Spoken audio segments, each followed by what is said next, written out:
కార్పొరేటర్ల మా నాయకుడు శంకరన్న వచ్చిపోయినట్టున్నది. ఇంతకుముందు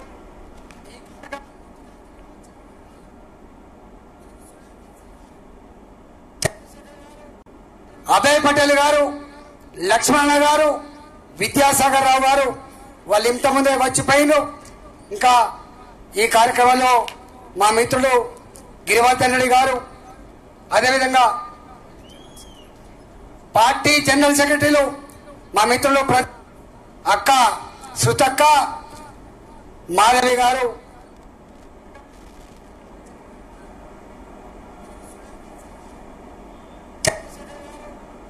అభయ్ పటేల్ గారు, లక్ష్మణ గారు మమ్మల్ని స్టడీ చేయమని చెప్పిండు. అనేక సంఘాలతో అనేక వ్యక్తులతో ఇంటరాక్ట్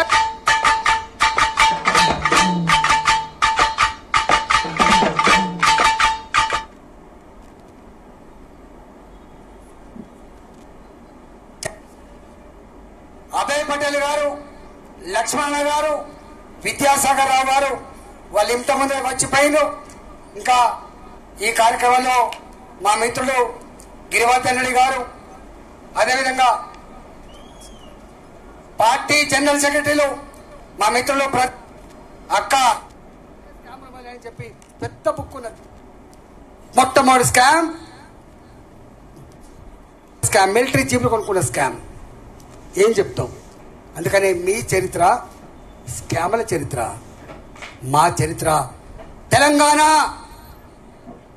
భారత జాతి తలక ఎత్తుకొని ఏ దేశంలో ఉన్నా కూడా ఆమె ఇండియన్ అని చెప్పగలిగే ధైర్యాన్ని ఇచ్చిన వ్యక్తి, ఆత్మగౌరవ బావుట ఎగిరేసిన వ్యక్తి నరేంద్ర మోడీ గారు. అవునా కాదా ఆలోచన చేయమని చెప్పుకుంటున్నాను. నేను డెవలప్మెంట్ గురించి చెప్తే ఓడవదు. నేను బాధ ఎక్కడైతే అంటే 14 సంవత్సరాలు తెలంగాణ ఉద్యమంలో నేనున్నా. కిషన్ రెడ్డి గారు తెలుసు, వారు భారతీయ జనతా పార్టీ ఫ్లో లీడర్గా ఉన్నారు. నేను ఇక్కడ ఫ్లో లీడర్గా ఉన్నా. మా అక్క కూడా ఉంది అక్కడ. అప్పుడు కొట్లాడినా మేము 18 గంటలు. ఏ రాత్రి ఎక్కడ తింటామో, ఏ రాత్రి ఎక్కడ పడుకుంటామో, ఒక్కొక్క రోజు 17-16 సభలు అటాచ్ చేస్తూ ఉంటే చెమటలు కట్టుకుంటా తెలంగాణ రాష్ట్రాన్ని సాధించుకున్నాం. నీళ్ల కోసం, నిధుల కోసం, ఉద్యోగాల కోసం సాధించుకున్నాం. తెలంగాణ బలిదానంతో వచ్చిన తెలంగాణ ఉత్తగా రాలే. ఇవాళ రేవంత్ రెడ్డి గారు అంటున్నారు, ఆయన ఏదేదో మాట్లాడుతున్నాడు. ఇవాళ నీవు మాట్లాడిన మాటలు ముఖ్యమంత్రి గారు తెలంగాణ ప్రజల ఆత్మస్థైర్యం దెబ్బతిన్నది. తెలంగాణ ప్రజలు ఏ సెంటిమెంట్తో, ఏ ఆత్మగౌరవంతో బతికేవాళ్ళో, ధైర్యంతో బతికేవాళ్ళో ఇవాళ ఆ ఆత్మగౌరవాన్ని కథం పట్టించిన రేవంత్ రెడ్డి. నేను కూడా ఆర్థిక మంత్రిగా పనిచేసిన. భారతీయ జనతా పార్టీ ప్రాజెక్టులకు వ్యతిరేకం కాదు, భారతీయ జనతా పార్టీ అభివృద్ధికి వ్యతిరేకం కాదు.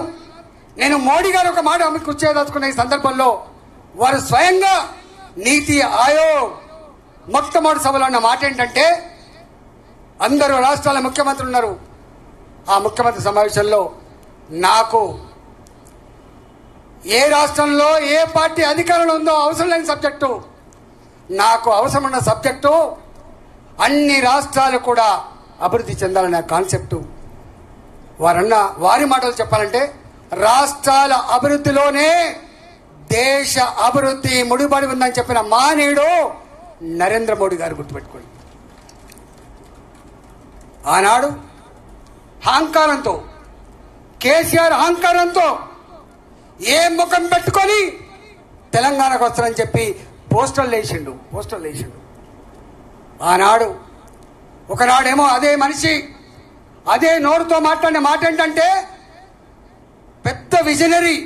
ఇప్పటికి మీరు చూడండి, అసెంబ్లీలో మేము డిమానిటైజేషన్ సందర్భంలో ఆయన ఇచ్చిన ఉపన్యాసం ఇప్పటి చూడండి, అనేక ఉపన్యాసాలు ఇప్పటి చూడండి. ఆయన మాట్లాడినట్టే స్థితప్రజ్ఞుడు, గొప్ప విజనరీ, కమిట్మెంట్ ఉన్న వ్యక్తి, దేశాన్ని ఐక్యంగా నడుపుతున్న వ్యక్తి అని చెప్పిండు.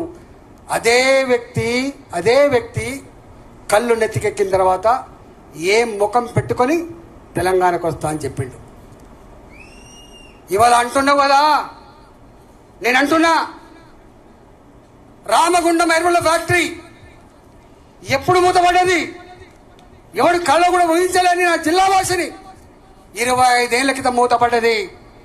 కానీ నా తెలంగాణ రైతాంగం ఎరువుల కోసం చెప్పులు లైన్లలో పెట్టి సొమ్మ చెల్లిపోయిన చరిత్ర నా తెలంగాణది. ఎరువులు దొరకక, విత్తనాలు దొరకక అవస్థపడ్డ ప్రాంతం తెలంగాణ. ఎవడు కూరలే, ఎవడు ఉద్యమాలు చేయలే. మా ప్రభుత్వం లేదు ఇక్కడ, భారతీయ జనతా పార్టీ ప్రభుత్వం. కానీ 6,300 కోట్ల రూపాయలు వెచ్చించి రామగుండం ఎరువుల కర్మాగారాన్ని ఓపెన్ చేసి నా తెలంగాణ రైతాంగానికి ఎరువుల ఇబ్బందులు లేకుండా చేసిన మాన్యుడు మోడీ గారు. అవునా కాదా చెప్పగలిగే దమ్ము టీఆర్ఎస్ కుందా, బీఆర్ఎస్ కుందా, కాంగ్రెస్ పార్టీకి ఉందా అని చెప్పి అడుగుతా ఉన్నాను. All India institute of medical sciences ఒక ట్రైబల్ విశ్వవిద్యాలయం, ఇట్లా చెప్పుకుంటూ పోతే చాలా ఉన్నాయి. ఎక్కడున్నాను? అందుకే తెలంగాణకి ఇవాళ ఆదుకున్నది.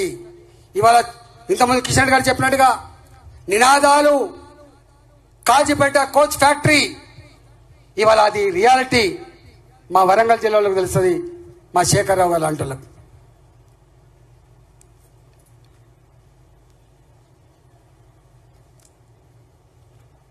అందుకే చెప్తా అన్ని చెప్తాం. కానీ ఇవాళ చెప్తా తప్పకుండా.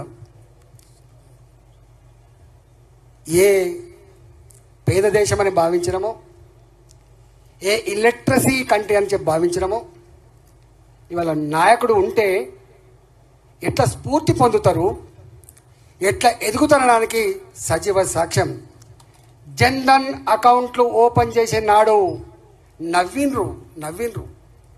55 కోట్ల జన్ధన్ అకౌంట్లు ఓపెన్ చేసి ఇవాళ నువ్వు ఎక్కడికైనా పో, నా కూరగాయలమ్మే చదువురాని తల్లి, నా పండ్లమ్ముకునే తండ్రి, నా ఆటో డ్రైవర్, ఇవాళ అంటున్నా చిల్లర పైసలు లేకపోతే బస్ టికెట్ ఇక దించేసిన చరిత్ర ఆనాడు.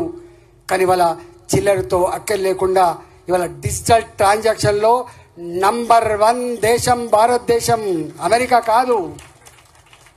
కాదు, భారతదేశం. అంటే నాయకుడు ఊహిస్తారు ఎవరైనా ఇంత గొప్పగా ఉండదని? అనేకం ఉన్నాయి. ఆపరేషన్ గంగా, ఆపరేషన్ దేవి, ఇవాళ సర్వే జనే సుఖినో భవంతు, ప్రజలందరూ చల్లగా ఉండాలని కోరేటువంటి దేశం. ఇంతమంది విద్యాసాగర్ ఒక మాట చెప్పాడు, అమెరికా కాదు, ప్రపంచంలో మొట్టమొదటి నాగరికత, ప్రపంచంలో మొట్టమొదటి దేశం భారతదేశం. విశ్వగురు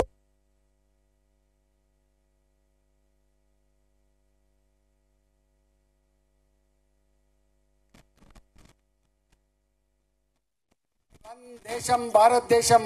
అమెరికా కాదు, భారతదేశం. అంటే నాయకుడు ఊహిస్తారు ఎవరైనా ఇంత గొప్పగా ఉండదని? ఆ క్షణంలో ఒక వార్త కావాలి.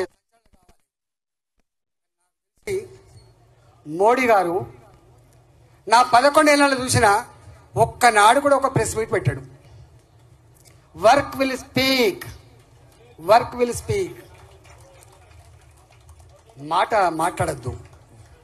ప్రజలకి ఉపన్యాసాలు విని రాజకీయ పార్టీల మీద, రాజకీయ వ్యవస్థల మీద ఆశలు సన్నగిలిపోయినాయి.